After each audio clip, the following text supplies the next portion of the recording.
첼리스트 효인 자매 캐나다에 6개월 연수 가는데 잘 다녀올 수 있도록 여러분 기도 부탁드립니다. 설교 제목인데 함께 따라해 주십시오. 우리 삶의 목적과 이유. 네. 영국의 어느 복지 담당 공무원이 고아원에 갔더랍니다. 다들 재밌게 뛰어노는데 딱 한 친구가 홀로 앉아서 부러워하는 눈빛으로 아이들을 쳐다보고 있는 거예요. 알고 봤더니 그는 어릴 적부터 소아마비 환자 아니었습니까? 너무 마음이 아파가지고 공무원은 자신이 평소 아는 정형외과 원장님을 만나가지고 사정을 얘기하고 부탁하지 않았습니까? 그래서 아이가 진단을 받는데 수술하면 걸을 수 있다는 겁니다. 희망의 소식이지요. 그래서 공무원이 동분서주 모금해가지고 이 아이를 수술시켜서 걸을 수 있게 되었어요. 아이가 의사에게 말합니다. 선생님, 제게도 이런 날이 있다니요. 걸을 수가 있다니요. 고맙습니다. 그리고 20년이 지나고 우연히 그 의사와 공무원이 만나게 된 것입니다. 의사가 묻습니다. 20년 전에 우리가 수술한 그 아이가 지금은 뭐 하고 있습니까? 무슨 일 하고 있죠?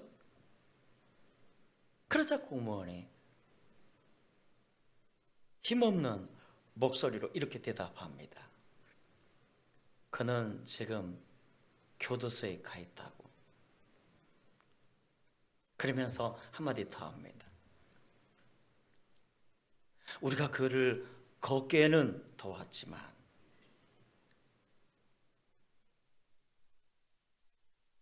어떤 길을 걸어야 할지, 무엇을 위해 살아야 할지 가르치지를 못했습니다. 그런 나의 실수로 그가 교도소에 간 것 같아 생각할 때마다 가슴이 아프다면서. 여러분, 우리 인생에게 가장 안타까운 게 뭔지 아세요? 걸어가야 할 길을 모를 때, 무엇을 위해 살아야 할지 알지 못할 때 가장 안타깝다는 것 같습니다. 무엇을 위해 살아야 할지 알지 못할 때 방황하는 대부분의 사람들이 인생의 목적과 이유를 몰라서 방황한다는 것입니다. 여러분, 오늘 본문은 모세의 출생부터 나이 40까지 그의 히스토리를 포함하지 않습니까? 모세가 태어날 때 이스라엘은 애굽의 노예이지 않았습니까? 그런데 히브리인들의 번성의 속도가 막 빨라지자 하나님이 축복하셨어요. 그들의 생육 번성이 빨라지자 애굽 사람들과 바로 왕이 위기감을 느끼고 악법을 선포했어요. 지금부터 히브리 나마가 태어나면 죽이라고, 여아는 살려두고 나마들은 다 나일강에 던지라고. 본문 2절에 보니까 그런 상황에서 모세가 태어났고요, 3개월을 숨겨 키우다가 더 이상 키울 수가 없어서 3절에 보니까 부모들은 아이를 살리기 위해 갈대로 상자를 만들었고요, 물이 새지 못하게 그 상자에 역청과 송진을 발라서 거기 아이를 담아 나일강 갈대숲에 놓지 않았습니까? 완전히 하나님께 맡긴 거지요. 여러분, 인생에서 하늘이 막히고 땅이 막혔다고 생각이 들 때 하나님께 완전히 맡기십시오. 완전히. 부모는 모세를 하나님께 완전히 맡겼습니다. 그리고 4절에서 보니까 모세의 누이 미리암이 어떻게 되는지, 그 갈대 상자가 어떻게 되는지 멀리서 지켜보는데, 그때 모세의 어머니 요게벳도 아픈 가슴으로 함께 지켜보지 않았습니까? 하나님, 제가 더 이상 그를 키울 수가 없어서 하나님께 온전히 맡깁니다. 모세의 진짜 부모는 하나님이시오니 지금부터 하나님이 직접 그를 이끌어 주십시오. 인도해 주십시오. 기도하지 않았습니까? 그리고 하나님이 어떻게 일하시는지 미리암을 통해서 보고 있는데 5절에서 보니까 그때 마침 바로 이 공주가 나일강변에 목욕하러 왔다가 그 갈대 사이에서 갈대 상자를 발견했어요. 그래서 뚜껑을 열어봤더니 아이가 막 우는 겁니다. 순간 공주에게 불쌍히 여기는 마음이 불같이 일어나지 않았습니까? 아, 히브리인의 아이로구나. 내가 아니면 죽겠구나. 도와줘야겠다. 그래서 공주가 히브리 유모를 찾았고, 이때를 놓칠세라 그의 누이 미리암이 모세의 어머니 요게벳을 데려오지 않았습니까? 본문 7절에서 보니까 그의 누이가 바로의 딸에게 이르되 내가 가서 당신을 위하여 히브리 여인 중에서 유모를 불러다가 이 아이에게 젖을 먹이게 하리까. 모세의 누이 미리암은 참 말을 지혜롭게 할 줄 압니다. 공주님, 제가 가서 당신을 위하여, 아이를 위하여가 아닙니다. 당신을 위하여 히브리인의 유모를 데려와도 되겠습니까? 저 아이가 아니라 당신을 위하여, 당신을 위하여. 당시 바로에게 아들이 없었고요, 공주만 있었거든요. 그런 상황에서 공주가 당신을 위하여 라는 말을 듣자, 나를 위하여? 나를 위하여? 그렇지. 그렇잖아도 내게 아들이 없고 우리 아버지에게도 아들이 없는데 그렇다면 그를 내 아들로 삼자 라는 생각이 들었습니다. 그래서 공주는 미리암이 요게벳을 데려왔을 때 이렇게 말합니다. 9절에 바로의 딸이 그에게 이르되 이 아기를 데려다가 나를 위하여 젖을 먹이라. 내가 그 싹을 주리라. 여러분, 여기서 공주가 말했지요. 나를 위하여 아이에게 젖을 먹이라. 아기를 위하여가 아닙니다. 나를 위하여, 공주를 위하여 젖을 먹이라. 무슨 뜻입니까? 이제 이 아이는 나의 아들이다. 나의 인생이다. 그러니 네가 내 아들을 젖먹이고 잘 키워달라는 것입니다. 와, 버려진 모세가 공주의 호적에 올라가게 되었어요. 그래서 모세는 그때부터 궁에서 살았고요. 약 36년의 세월이 흘렀습니다. 이제 11절입니다. 모세가 장성한 후에 한 번은 자기 형제들에게 나가서 그들이 고되게 노동하는 것을 보더니 어떤 애굽 사람이 한 히브리 사람 곧 자기 형제를 치는 것을 본지라. 이제 모세가 장성하여 나이 40이 되었을 때 철 들었어요. 자기 동족에게 마음을 쓰기 시작합니다. 그때는 동족들이 고되게 노동하는 것을 아픈 마음으로 보았고요. 왜냐하면 노동 착취당하고 있었거든요.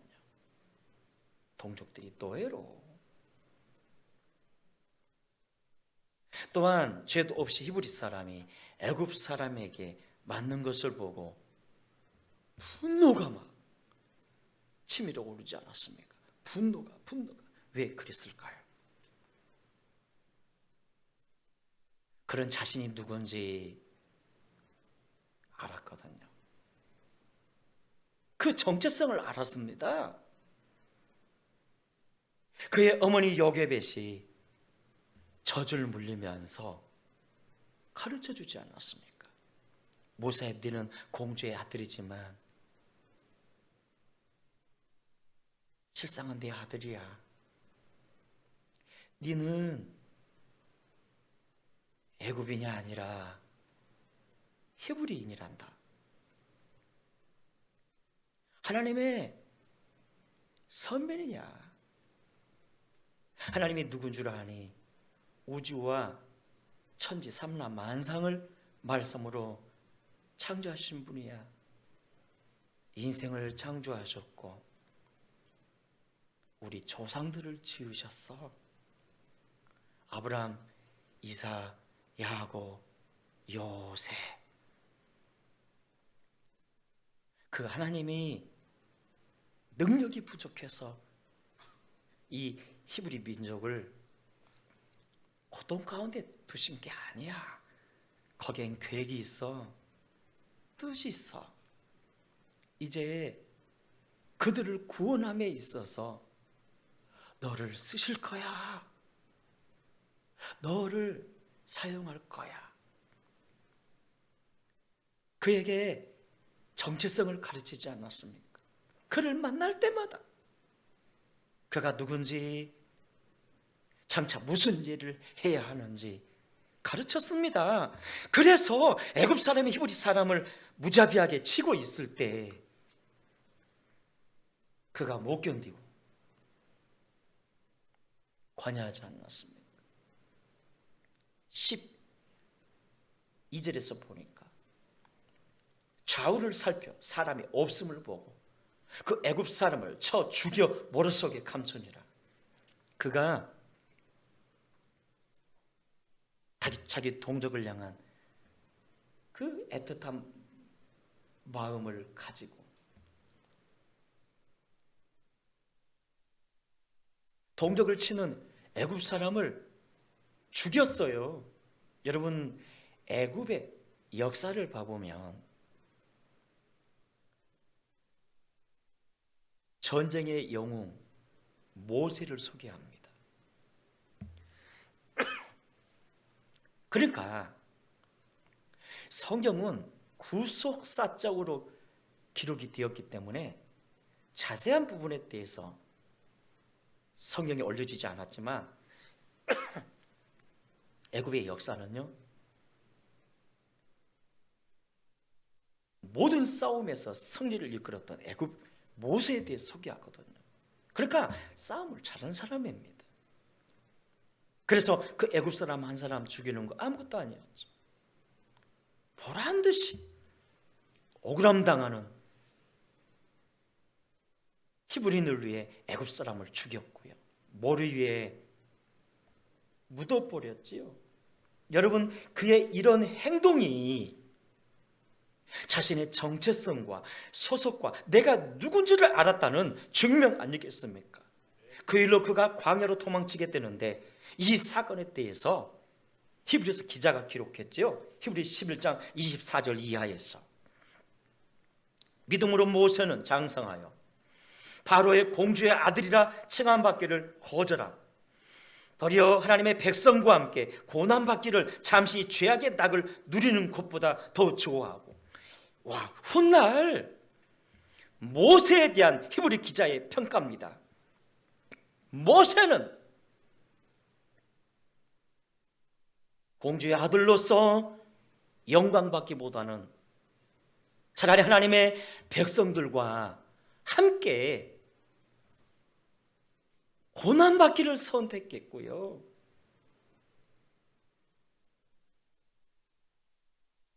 바로 왕에게 아들이 없어 그가 가만히 있으면 바로를 이어 왕이 될 수도 있었지만, 그럼에도 그는 그리스도를 위하여 수모를 선택했다는 것입니다. 그러니까 모세는 자신의 정체성을 알았다는 겁니다. 내가 왜 태어났는지 이유를 알았고요, 내가 무엇을 해야 하는지 그것을 알았다는 것입니다. 그래서 세상 영광 대신 하나님의 백성을 선택했고요, 그들의 구원을 위해 애굽 궁을 떠났다는 것입니다. 너희로 사는 자기 백성을 구원하는 일에 하나님이 부르셨다는 걸 알았습니다. 여러분, 모세는 하나님 아버지의 마음을 가진 사람 아닙니까? 출애굽기 32장 31절에 보면 범죄한 이스라엘을 위해 그가 어떻게 기도했는지 우리가 알 수가 있는데요, 모세가 여호와께 다시 나아가 여짜오되 슬프도소이다, 이 백성이 자기들을 위하여 금신을 만들어 싸우니 큰 죄를 범하였나이다. 그러나 이제 그들의 죄를 사하시옵소서. 그렇지 아니하시오면 원하건대 주께서 기록하신 책에서 내 이름을 지워 버려 주옵소서. 와, 여러분, 모세는 하나님 아버지의 마음을 가진 사람입니다. 금송아지 우상숭배 사건으로 하나님이 진노하셨지요. 그들 모두를 멸하겠다 모세에게 말씀하실 때 모세가 하나님의 옷자를 붙들고 말리지 않았습니까? 그리 마옵소서. 슬픕니다. 주님께서 저들을 죽이시면 어떡합니까? 이방 나라 백성들이 뭐라고 말하겠습니까? 응? 저들을 죽이려고 하나님이 출애굽시키셨다고 하나님을 조롱하지 않겠습니까? 더구나 우리 조상들을 통해 주님께서 약속하시기를 장차 이 백성의 씨를 통해 그리스도를 보내시고 그 그리스도를 통해서 온 땅 모든 사람들을 구원하시겠다고 주님이 계획하셨는데 이 백성을 죽이시면 그 하나님의 계획이 어떻게 됩니까? 야 모세, 니를 통해 다시 큰 민족 일으키겠다니까? 아닙니다. 안 됩니다. 그럴 수 없습니다. 저들을 죽이시려거든 차라리 주의 생명책에서 내 이름부터 지우시고 죽이십시오. 이 생명책에서 지워달라는 것은요, 나부터 버리시고 저들을 버려달라는 거 아닙니까? 와, 예수님과 같은 마음을 가졌어요. 자신을 버리면서까지 백성들을 용서해 달라는 국률의 기도. 와, 얼마나 멋있습니까? 얼마나 아름답습니까? 아버지 하나님의 마음을 가졌어요. 그는 얼마든지 모르는 체하고 세상 부귀 영광 누릴 수 있었지만 그렇게 하지 않았습니다. 자기 백성을 위해 고난을 선택했고요, 그리스도를 위해 수모를 선택했습니다. 그는 자신을 위해 살지 않았고요, 너를 위해 살았습니다. 이웃을 위해 살았습니다. 주를 위해 살았습니다. 여러분, 오늘날 사람들이 시집가고 장가가는 목적이 뭐죠? 이유가 뭡니까? 남편 때문에 내가 행복할 거야, 아내 때문에 내가 행복할 거야, 바로 그거 아닙니까? 그래서 늘 아내가 나를 채워주기를 바라고 남편이 나를 충족시켜주기를 바라고. 그런데 문제는 서로가 자신에게 못 채워준다는 겁니다. 안 채워준다는 겁니다. 채워줌에 있어서 한계가 있다는 겁니다. 그래서 싸우지요. 싸워요. 여기 히브리 사람들이 자기들끼리 서로 싸웠던 거죠. 사실 성경적 결혼의 목적은 내어줌 아닙니까? 서로에게 내어줌이지요. 그리스도께서 교회를 위하여 자신을 내어줌과 같이 남편들은 아내를 위해 자신을 내어줘야 하고,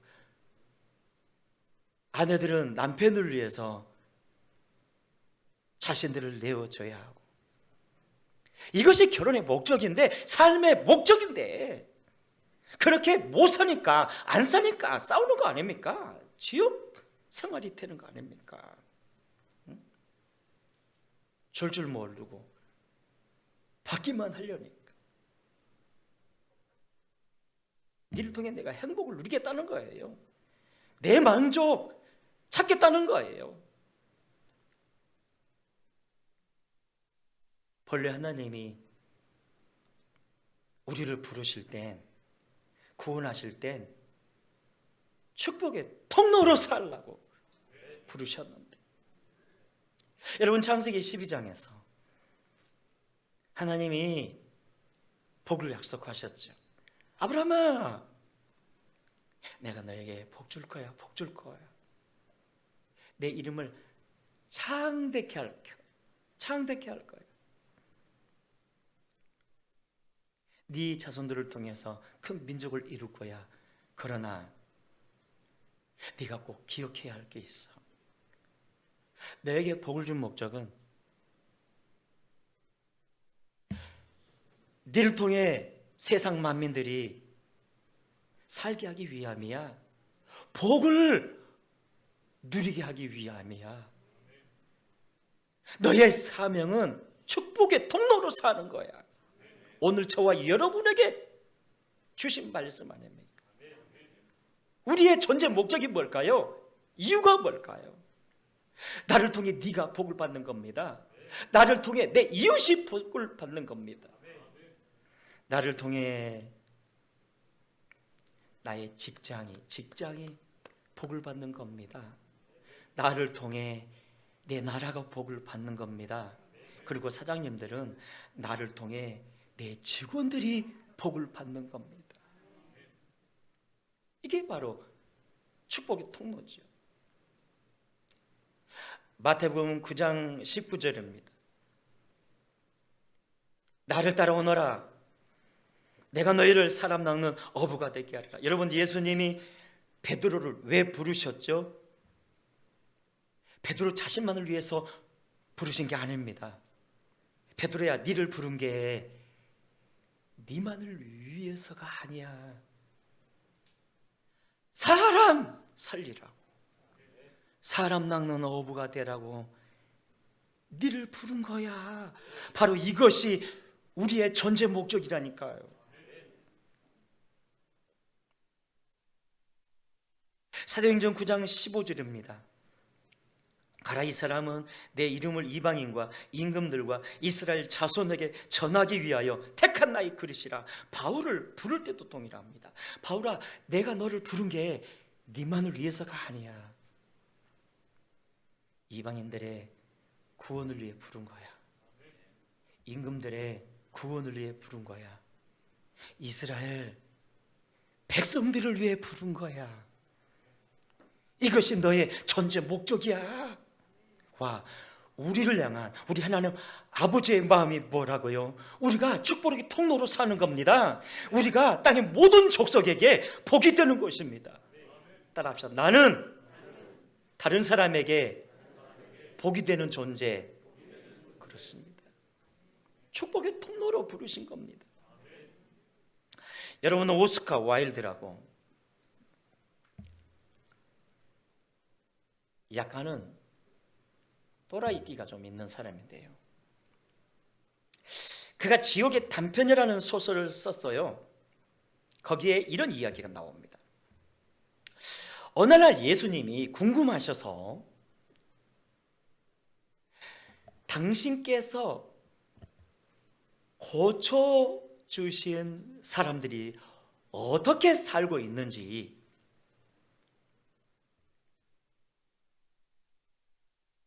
찾기로 하셨습니다. 그래서 찾아가셨는데 맨 먼저 안진뱅이를 만난 거 아닙니까? 그가 먼저 알아보네요. 아니, 예수님 아닙니까? 부활하셔서 승천하셨다고 들었는데 아직 승천 안 하신 겁니까? 왜 여기 오신 겁니까? 나 부활 승천했는데 네가 어떻게 살고 있는지 보려 왔다. 아이고, 예수님 그러셨군요. 제가 말입니다, 예수님이 저를 괜히 이렇게 세워주셔가지고 안진뱅이일 때는 도와주는 사람도 많았는데 막상 일어서 걸으니까 도와주는 사람도 없고 일하는 것도 얼마나 힘든지 술을 한두 잔 하다 보니까 술 중독자가 되었습니다. 예수님 탓도 됩니다. 이 사람아, 왜 그렇게 사나? 한참 교훈하고 있으신데 이번에는 어떤 깡패 두목이 또 와서는 예수님께 인사를 하네요. 아니, 예수님 아니십니까? 여기 어쩐 일이십니까? 자네는 왜 그리 사나? 예, 예수님. 사실 장님이었던 저를 예수님이 고쳐주셨죠. 그런데요, 제가 눈이 열려서 세상을 보게 되니까 세상이 얼마나 아니고 더럽고 치사하던지, 온통 세상에 두들겨 패줄로만 가득 찼습니다. 그래서 한 놈 두 놈 패다 보니까 깡패 두목이 되었습니다. 이거 예수님 탓도 있습니다. 이 사람아, 인생을 왜 그렇게 사나? 한참 교훈하고 계시는데 이번에는 한 장녀가 예수님께 와서 인사를 하네요. 예수님! 예수님이 제 몸에 있는 귀신들을 다 내쫓아 주셨죠. 그런데요, 제가 은혜 받고 마음껏 이제 믿음 생활하면서 잘 살아보려는데 아무도 저를 써줄 사람이 없습니다. 하는 수 없이 제가 머물던 집장촌에 들어가지 않았습니까? 이 사람아, 그렇다고 왜 그리 사나? 여러분, 이 이야기에서 무엇을 느끼십니까? 먼저는 이들처럼 은혜 받은 우리의 모습들을 봅니다. 우리 역시 스스로 구원받을 수 없었지만 예수님이 당신의 피로 구원해 주시지 않았습니까? 동시에 우리가 어떻게 살아야 하는지를 보게 됩니다. 이 사람아, 네 왜 그렇게 사나?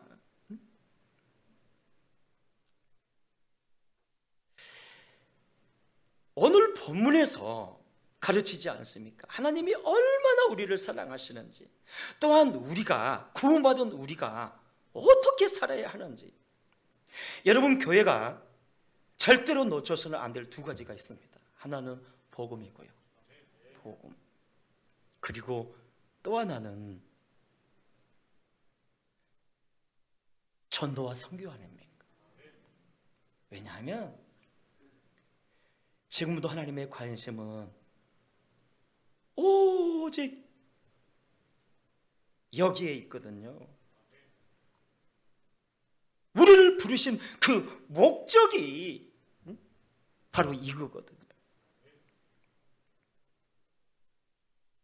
이 말씀 준비하며 마음이 좀 아프더라고요. 저도 나름 전도도 하고 설교도 했지만 세월 지나면서 저도 모르는 사이에 매너리즘에 빠져가지고 복음의 불을 잃어버린 것 같아서 주여, 내가 죄인입니다, 회개하지 않았습니다. 우리를 부르신 목적이 바로 이거거든요. 복음, 영혼 구원. 그래서 우리가 복음을 알고 복음 전하기 위해 몸부림쳐 보세요. 우리 주님께서 천상에서 천사들에게 이렇게 자랑할 겁니다. 가브리엘, 네가 내 종 김우가비를 봤니? 장우가비 아닙니다. 김우가. 얼마나 나를 사랑하고 전도하는지 네 봤니?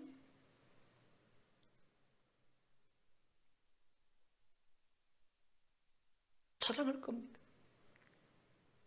여러분, 토론토 큰빛교회를 담임했던 임현수 목사라고, 그가 은퇴하자마자 선교사에게 집중했는데요, 북한을 150번 이상 방문하면서 사역하다 체포되어 사형 선고를 받고 2년 6개월 동안 독방에서 지내는데, 세상에 그 2년 6개월 동안 목욕 한 번 안 시켜주더랍니다. 그러면서 그가 이렇게 고백하지 않았습니까? 그 2년 7개월 독방이 제게는 수도원이었고 천국이었습니다. 왜냐하면 나의 감옥 생활에서 항상 하나님이 함께해 주셨기 때문에. 그러니까 주를 위해 전도하다가 선교하다가 감옥에 들어갔잖아요. 예수님이 그토록 가까이서 함께 해주시더랍니다. 요한복음 8장에서 예수님도 말씀하셨죠. 나를 보내시니가 나와 함께 하시도다. 나는 항상 그가 기뻐하는 일을 행함으로 나를 혼자 두지 아니하셨느니라. 와, 우리 예수님께서도 아버지 기뻐하는 일을 하시니 아버지가 혼자 내버려 두지 않으시고 항상 예수님과 함께 하셨다네요. 이 이면순 목사님도 마찬가지입니다. 그가 전도하고 선교했더니 항상 예수님이 마태복음 28장 20절 말씀처럼 함께 해주신 거예요. 그를 보내신 이가 그와 함께 하신다. 나와 함께 하신다. 그러니 그 감옥이 행복의 장소였다는 겁니다. 그분의 여러 간증들을 들어보니까 와, 그가 북한을 선교하면서 필요한 양식 갖다 주고 목욕탕 세워주고 고아원 지어주고 양로원 지어주고, 그래서 평생 들어갔던 비용이요 56억이 아니라 565억 아니었습니까? 그러니까 여러분 개인에게 500억 정도가 있으면 여러분 세상 정말 부귀 누리면서 떵떵거리며 살 수 있었을 텐데, 이분은요 그 565억으로 북한을 선교했어요. 그런데 그 돈을 본 교회에서 다 지원한 게 아니었고요, 기도하니 전 세계에서 들어오더라는 것입니다. 이분은 마태복음 28장 20절 말씀을 그대로 체험하며 사신 분 아닙니까? 볼지어다 내가 세상 끝날까지 너와 함께 있으리라. 기억하십시오. 우리가 주님을 위해, 영혼을 위해 전도하잖아요, 선교하잖아요. 두고두고 주님이 기억해 주시고요. 아멘입니까? 두고두고 보상해 주세요. 지난 주간에도 누군가 말씀을 하세요. 목사님, 코로나로 교회가 어려워가지고 세를 못 낸다면서 제 지갑을 털지 않았습니까? 옛날에 재정 장로님 같으면 목사님 교회에서 하셔 딱 돈을 줄 텐데, 우리 이경철 장로님은요 얼마나 교회를 사랑하는지 목사님 돈 열심히 쓰세요, 절대 안 줍니다. 오해하지 마시기 바랍니다. 잘 사는 겁니다. 살림은 그렇게 하셔야 됩니다. 예, 장모님 올해까지만 열심히 하세요.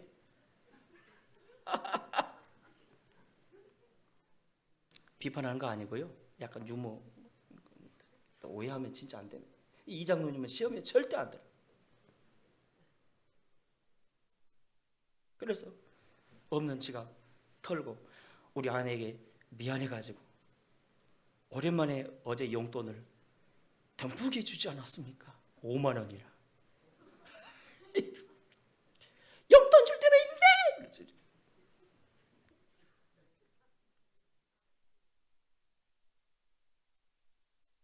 여러분, 하나님이 전도를 위해 헌신하는 분들을 왜 도우시는지 아세요? 선교를 위해 여러분 헌신하는 분들을 왜 특별히 사랑하는 줄 아세요? 지금도 하나님의 관심은 오직 여기에 있거든요. 전도, 선교. 그래서 우리가 다음 세대를 어떻게 세우는 것이 잘 세우는 것입니까? 복 있게 만드는 것입니까? 그들에게 예배를 가르쳐야 하고요, 전도를 가르쳐야 합니다. 왜냐하면 예배 없이, 바른 예배 없이 하나님의 사람이 될 수가 없고요, 전도나 선교를 모르고 비전에 사로잡혀질 수가 없거든요. 전도의 목적을 따라 사는 사람이 복 있는 사람이고요, 아버지의 마음을 아는 사람 아닙니까? 지금도 하나님이 관심 갖고 사랑하는 사람, 어떤 사람이라고요? 영혼 구원에 목숨을 거는 사람. 이제 말씀을 맺습니다. 사랑하는 여러분, 내 삶의 목적이 무엇이고 이유가 무엇인지 바로 아시고 실천하십시다. 언제나 하나님 아버지의 마음으로 사는 우리 모두가 되시기를 주의 이름으로 축원합니다.